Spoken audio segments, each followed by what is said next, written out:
Realmente quieres saber que hubo un día en que Albert Einstein se hizo pasar por su chofer y su chofer se hizo pasar por Albert Einstein. Esta anécdota sucedió cuando Albert iba de camino a impartir una conferencia y cuando él aún no era tan famoso. En aquel momento, Einstein comentó con su chofer sobre lo cansado que estaba de dar siempre el mismo discurso. Por lo que el chofer, sin pensarlo mucho, le dijo: oiga jefe, ¿y si intercambiamos de papeles el día de hoy?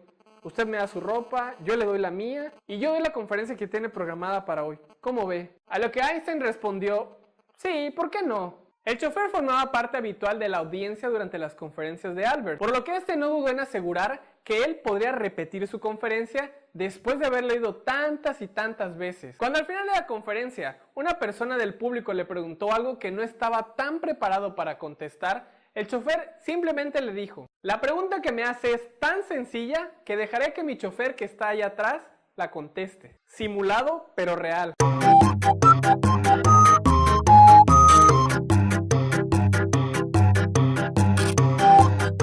Buen día a todos, Nación Historiadora. Yo soy Amores y esto es Realmente Quieres Saber Historia. Hoy en nuestra sección de biografías vamos a conocer más sobre la vida del famoso científico Albert Einstein. ¿Han visto alguna vez alguno de estos personajes de películas?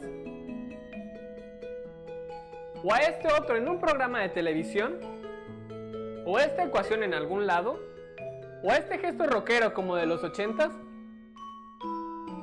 Bueno, pues este señor de nombre Albert Einstein, que parece tener un almohadazo permanente y un bigote de leche bronca, pero de esa leche poderosa y cortada, no fue solo la inspiración detrás de cada uno de ellos, sino que su ingenio y talento científico cambiaron para siempre la historia de la física y la humanidad.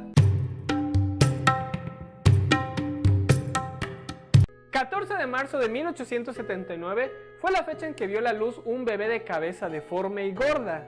¡Demasiado gordo! Fue lo que gritó su abuela al conocer al bebé Albert. Vaya, vaya, y yo pensando que era el único a quien le hacían bullying por la forma de su cabeza desde pequeño. El pequeño Albert vio la luz en la pequeña ciudad de estuvo bueno el pollito. En la pequeña ciudad de en Alemania. Al año siguiente, en 1880, junto con sus padres Hermann y Pauline Einstein, Albert se muda a la capital de Baviera, Múnich, en Alemania, lugar donde creció y se formó, primero con una institutriz que educó a Albert hasta que éste le arrojó una silla en la cabeza. La educación continuó para Albert, aunque no de la manera en que sus padres querían para él en ese entonces. ¿Por qué digo esto? Imaginen que su hijo va a ser el más grande pensador del siglo XX, pero ustedes no lo saben, porque eso sucederá dentro de algunos años en el futuro. Ahora imaginen que su hijo, ese que va a cambiar la historia de la ciencia para siempre, apenas si puede hablar. ¿Ustedes se enojarían tanto con su hijo porque no puede hablar bien? ¿Pensarían que su hijo es un retrasado mental? Bueno, si respondieron que sí a todo lo anterior, creo que necesitan ser más pacientes y tal vez sea la señal perfecta de que aún no están listos para ser papás. La realidad es que todo esto le pasó a Albert y a sus papás, porque Albert simplemente no encajaba con el sistema educativo. Profe, ¿por qué tenemos que memorizar todo? Porque así lo dice el sistema educativo. ¿Y por qué nosotros también no podemos hacer las preguntas y no solo memorizarlas? Porque así lo dice el sistema educativo. Pero Con esa actitud no vas a llegar a ningún lado. Tienes calificación reprobatoria, un futuro poco prometedor y sello de osito flojito. Pero prof, Nada, dije osito flojito. Albert no era tonto, sencillamente le gustaba cuestionar e investigar más allá de lo evidente, razón por la cual no encontraba lugar en la educación tradicional. El verdadero encuentro de amor entre Albert y la ciencia sucedió en realidad en su casa, ya que gracias a su papá y a su tío Jacob fue que conoció las matemáticas, el álgebra y la geometría, y el romance. por fin tú y yo solos, elíptica de Riemann. Te amo tanto, hiperbólica de Lobachevsky. Cásate conmigo, sistema axiomático. Y bésame como si esta noche fuera la última vez, teorema de Pitágoras. En 1895 y en plena adolescencia, el padre de Albert decide mandarlo a estudiar a Suiza, donde al año siguiente logró ingresar a la Escuela Politécnica de Zúrich, donde logró diplomarse de profesor de matemáticas y física en el año 1900, además de vivir en esta etapa de su vida un par de cosas bastante importantes. 1. Comenzó a leer obras de científicos y filósofos que influirían mucho en su pensar, tales como Immanuel Kant, Karl Marx y David Hume, entre otros. Conoció a la que sería su primera esposa, Mileva Maric-Pillin Albert. Hizo amistad con Marcel Grossman, inseparable compañero de su escuela y que fue parte muy importante en la vida de Albert. Renunció a la ciudadanía alemana para convertirse en ciudadano suizo. Albert seguro estaba en esa etapa de la vida en la que de repente y de la nada sucede todo. ¿Y si dejo de ser ciudadano alemán? Y mejor me vuelvo ciudadano suizo. ¿Y si hacemos un muñeco? No. Mejor eso no. En 1902, su amigo, su pana, su camarada, su parcero, Marcel Grossman, le ayudó consiguiéndole un empleo en una oficina de patentes en Berna, Suiza, donde además de tener un sustento para él, su mujer y su pequeño hijo Hans, a Albert le sirvió esta experiencia para comenzar a expresar sus ideas por escrito y plasmar cada uno de esos pensamientos sobre la física teórica que tanto le daban vueltas en su mente. 1905 fue el año en que Albert Einstein decide finalmente publicar sus ideas en la revista científica Annalen der Physik, mejor en español, Anales de la Física, o sea, una publicación anual en la que se recogen las noticias y los artículos más relevantes relativos a una ciencia o arte, en este caso relacionado con la física. Los artículos que publicó cambiaron la historia para siempre. ¿Por qué hago semejante aseveración? Porque la televisión que tienes en tu casa, así como el desarrollo de la física cuántica, no hubiera sido posible de no ser por su estudio del efecto fotoeléctrico, o sea, el estudio que explicaba lo que sucede en las superficies metálicas y su emisión de electrones cuando son expuestas a la luz. Ya sé, nos estamos metiendo a profundidad en la física, pero para eso, esperen muy pronto su futuro programa favorito de internet. ¿Realmente quieres saber ciencia? Bueno, no. O tal vez sí. Nah. O sí. ¿Qué dice? Otra de sus publicaciones en esa revista científica fue la teoría especial de la relatividad. ¿Y por qué es tan especial? Porque fue aquí donde surgió la ecuación más famosa de la historia. E es igual a mc al cuadrado. La E significa energía, la m masa, la c es la velocidad de la luz y el número 2 es la potencia al cuadrado de la velocidad de la luz. Fácil, ¿verdad? Bueno, tal vez no tanto. Lo primero que Einstein quería que el mundo supiera es que la energía y la materia son formas diferentes de una misma cosa, en donde una cara del billete es la energía y el otro lado es la materia.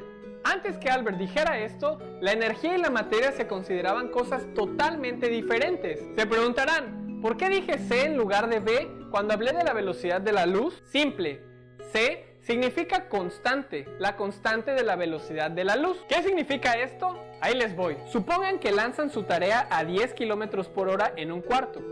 Bueno, creo que la tarea no es un buen ejemplo. Cambiemos. Supongan que lanzan una manzana a 10 km por hora en un cuarto. Ahora, supongan que encienden una lámpara dentro de ese mismo cuarto.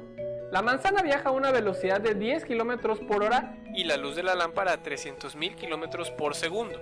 ¿Hasta ahí todo bien? Perfecto. Ahora supongan que lanzan esa misma manzana a 10 km por hora, pero ahora dentro de un coche en movimiento que va a 80 km por hora. La velocidad total que tendremos para alguien que nos ve pasar por la calle es de 90 km por hora, 80 km por hora del coche y 10 km por hora de la manzana. Si encendemos la lámpara antes mencionada dentro de ese mismo coche en movimiento que va a 80 km por hora, la velocidad total que tendremos si alguien nos ve pasar por la calle será de... Exacto, no se vayan con la finta, será de 300.000 km por segundo. ¿Por qué es así? Porque resulta que Albert dijo que la luz es siempre constante. ¿Recuerdan? La C.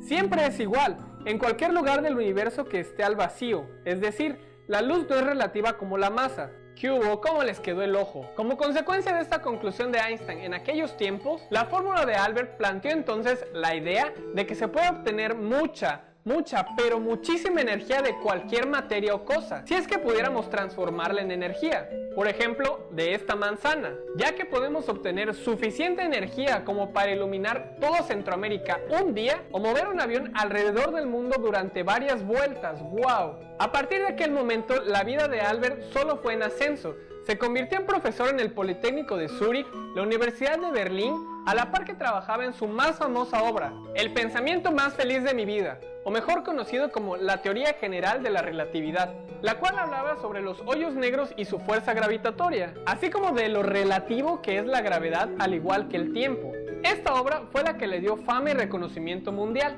Viajó por todo el mundo hablando de esto, y fue como adquirió con el paso del tiempo el estatus de ícono de la ciencia y cultura que mantiene hasta hoy. La epítome de su carrera fue el Premio Nobel de Física que obtuvo en 1921, el máximo reconocimiento para todos aquellos que destacan en las ciencias y las artes a nivel mundial. Finalmente, tras decidir no volver a Alemania cuando Hitler gobernaba el país y tras disolverse su primer matrimonio con Mileva Maric, decidió mudarse a Estados Unidos y trabajar para la Universidad de Princeton en Nueva Jersey, donde rehizo su vida personal con su prima Elsa Einstein. Yo no juzgo. En los últimos años de vida, Albert se dedicó a promover la paz y oponerse a la guerra, tomando parte activa, por ejemplo, en la prevención del uso de armas nucleares por parte de Alemania en la Segunda Guerra Mundial, a través de su famosa carta al presidente estadounidense Franklin Delano Roosevelt, carta que leímos detalladamente en nuestro video sobre las bombas de Hiroshima y Nagasaki, que pueden ver por acá abajo. Les va a gustar. Véanlo. Tiempo después se arrepentiría de las consecuencias de muerte que hubo tras haberse dirigido al expresidente Roosevelt en aquella carta. Propuestas como la presidencia de Israel por sus raíces judías y la continuación de sus obras científicas fueron algunas de las últimas labores que Albert llevó a cabo antes de fallecer de una afección cardíaca el 18 de abril de 1955. Sus teorías de la ciencia y la física, su incansable cuestionar sobre las cosas, así como su empeño por conservar la paz y mejorar el entendimiento del universo, cambiaron para siempre al mundo, convirtiéndolo no solo en uno de los más grandes científicos de la historia, sino un mejor ser humano. Por hoy la lección terminó, pero no se vayan muy lejos, pues la próxima semana tenemos una cita ustedes y yo. Bye.